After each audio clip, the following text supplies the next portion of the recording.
Monkeys, roll the footage.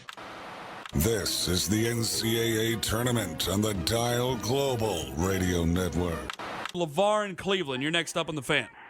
All right, yeah, it's a good thing. LeBron about to come back. I'm not talking about LeBron. Forget it. Oh, man, now you did it. No, we talking about LeBron because he's going to come back. I got LeVar, whatever. I got 15 minutes left. Goodbye. He's leaving, LeVar. All right, bro, goodbye. You just said goodbye. And there he goes.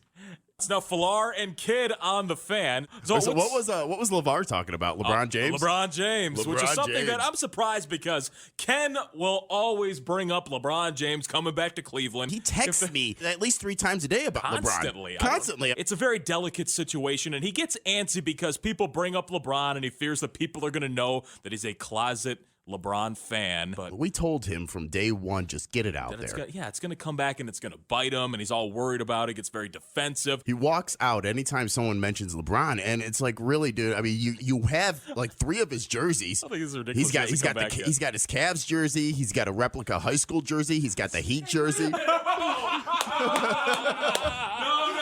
Man, it took you a while to get back in here. I was honestly going to go down and hit the can for a moment. You remember that part in Shawshank Redemption where the guy's getting ready to sit down and he hears that woman? And I'm walking in there. He's a closeted LeBron. Wait a minute.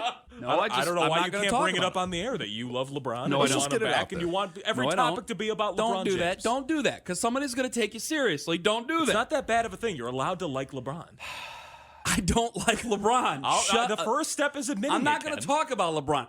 I'm going to walk out again to talk because about I needed LeBron. to make sure that people know you're talking about me liking LeBron, which is a completely different subject. That is what we're talking about. Ken, we need to bring on Matt in Michigan. He's up next on the Fan. Matt, how are you doing, buddy? I was just wondering if you think that LeBron James will come back to Cleveland. Ken, how do you feel about that? You have ruined the experience of radio. If you go on Twitter, Matt, you will find plenty of LeBron articles. See, I don't know why he leaves the room, and he's the expert on the situation. He's got a couple of blogs up, too, under an assumed name. Matt, we appreciate the call, buddy. Good stuff. Ken, what are your thoughts? That was the most disingenuous thing. Thanks for the call, buddy. Good stuff. Didn't you walk out again already? He walked out. You walked out twice. So we got to pass 5 minutes. You guys keep saying nasty things about me that aren't true, so I got to keep coming back here and defending myself. See, we figured it out. That's how we get him back on his show. I'll never leave the station again because I got to keep defending myself. Now, are you done with your tantrum? Are you ready to come back and do the rest of the show? I mean, you got 10 minutes left. I'm not a team player.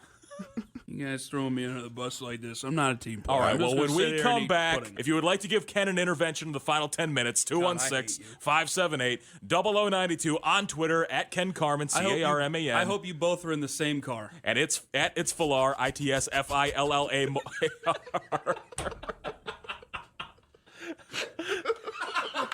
Browns, they make another signing. They signed Desmond Bryant, who I don't know where really to place the guy. He's 27 years old. He went to Harvard for college, but he's always going to be known for that mugshot, which is... how do you explain something like that, kid? I'm at a loss for words. It's just, it's pretty funny. It's hellish. It is absolutely hellish. That's how you describe that mugshot. Come on now. That's what he's doing. 10.5 sacks through his career. 3 forced fumbles. Top 3 Tuesday. Top 3 things to describe Desmond Bryant's mugshot. Just a bunch of sound effects, belches. It just looks so stupid. I already got one person who's giving me a meme. I said I can count to potato. Unbelievable. And I made jokes about it when we went 3 months ago when free agency started. You started hearing about guys who would get cut, and I started just making jokes. If I saw a hay bale sitting on the side, Browns need to get that hay bale. See that stop sign over there? Browns need to get that stop sign. That's what some people just say. Any certain thing in the room, just go after that thing. You got to go out there. You got to, what's that used diaper? Browns need to get that used diaper. They're switching to a 3-4. You got to get the used diaper. Back to the phones. Speaking of used diapers, do we have them yet? We go to the FallsMotorCity.com hotline, and we welcome in Cleveland Browns beat reporter for 92.3 The Fan and 92.3thefan.com, Daryl Ryder, who joins us on the show. Hello, Daryl. You are not a used diaper, my friend. Run that by me again. Nothing. Don't worry about it. Back in the Fan. 20th Chris and Dirty Tom and Tim. I was reminded of a story, and I don't know why. Everybody's going nuts over the picture of Desmond Bryant, which it's an incredible mugshot. And we were thinking about pictures and things like that. And when I was probably 14, 15 years old, somewhere in those middle teen years, 14, 15, 16, somewhere in there, I worked at a pizza shop. And I still know the owner of the pizza shop. I was down there on Friday on my day off. Shut up, Fuller. I was talking to my old boss and hanging out with some of the guys who deliver the goods there and stuff like that. Anyway, so I'm about 15 years old, and the owner's brother is the manager of the place, and him and his old lady, which I could tell thousands of stories that maybe aren't fit on air. But either way, they lived in a duplex, and they moved to the bottom. There was a guy named Warren who lived on the first floor, and he was a really nice guy, and they really liked him, and he was just really cool and stuff like that. Well, he moved out. So they go, all right, well, we'll ask our landlord. It's a bigger space. Let me move from the top to the bottom. Well, Warren had left. I don't know if he was in a hurry or he just forgot a closet. Warren left the closet still full. And they go and they try to go out and clean out the closet. And there's a bunch of boxes in there, and there's just a box of garbage, and they're throwing stuff away. And there's a thing turned around, and it looks like a picture frame. And they go and they reach it. She can't reach it up. She asks for Mike. Mike goes up there, and he reaches over, and he finally gets the picture. He pulls it out. And they look down, and they're in astonishment. And me and my buddy were over there. We're helping him move in and stuff like that. Because, again, I worked at the pizza shop. And I go, hey, we'll throw you $20 in pizza. You help us out. And we're going, what's the matter over there? And Mike goes, take a look. And what they found was a great big framed collage of Warren, their neighbor, in different sexual positions with different women. And I'm looking at this thing going, oh my God. Who forgets about that? It wasn't like a mix, like you went on Photoshop and you made like a nice collage or something like that. It was in one of those like old time picture frame things where there's different frames, but it's in one big frame. Like something your grandma would have of all the grandkids? Yeah, that's what it was. So it was like different pictures, and each one is in an opening of him with different women in different positions. He's got one, he's like thumbs up and winking in one of them. It was outrageous. And again, that's greasy. That's really greasy. Yeah, it's greasy. Greasy. We should have Lima bring his in for reference. M. Skog. If I had that, I'd be hanging it above my bed. The big dog says, that's amazing. You should feel honored to have a glimpse at such a treasure.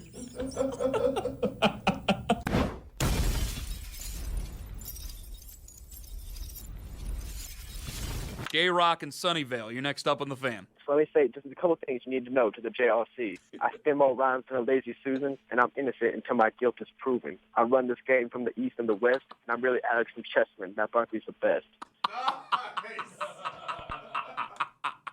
Fantastic. The look you were giving to me when he started that rap and then how he finished. Well done. When I was 14 years old, I worked at a pizza shop up the road. And the owner's brother-in-law, he would let me go on deliveries with him. And think about this. Close your eyes and think about the town you grew up in. Every single town has some seedy, hourly rate motel. And we had to deliver to one. And I'm in his car. And it's the 1975 Ford LTD.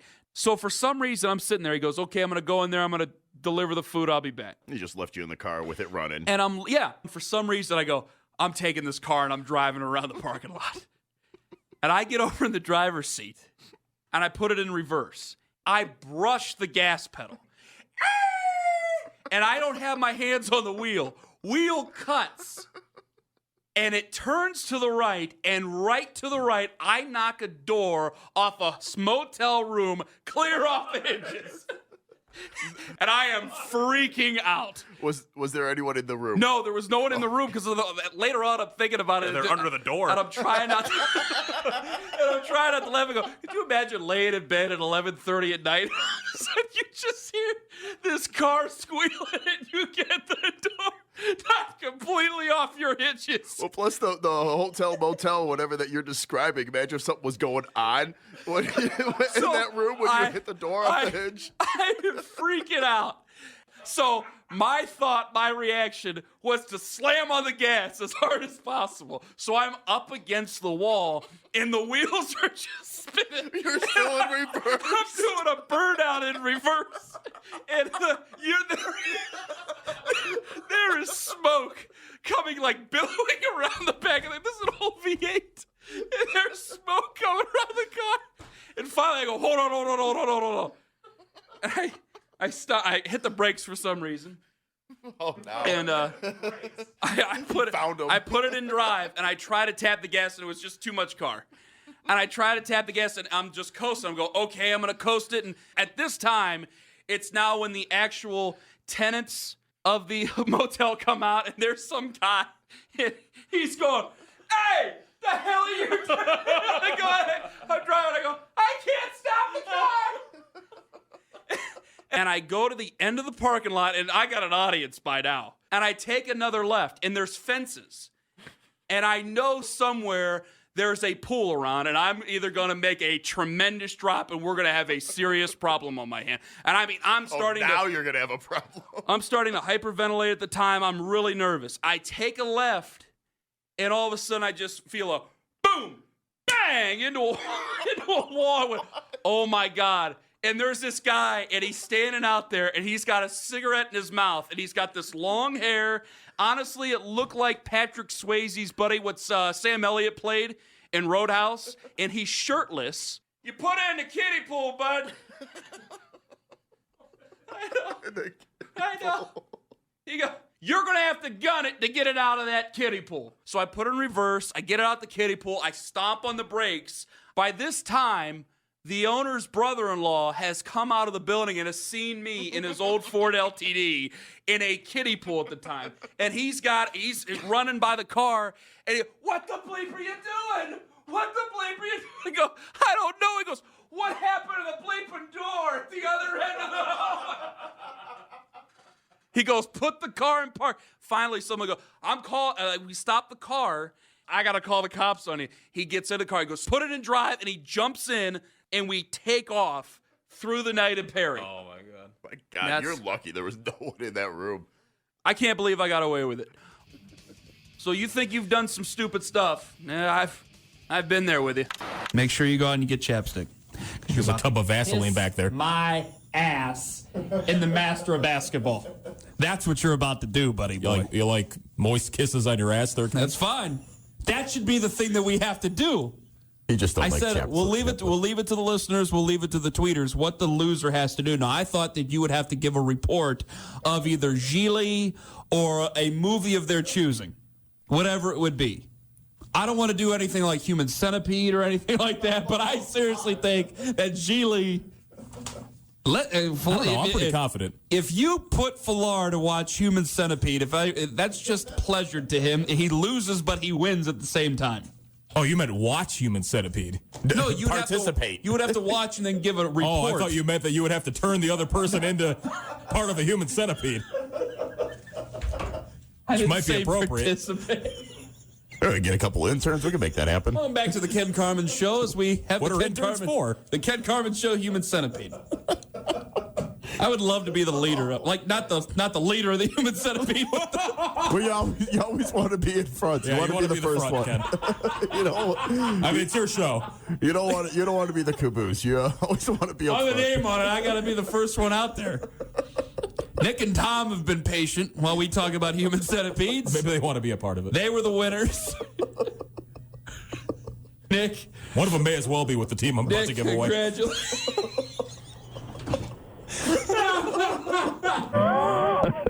All right. Later.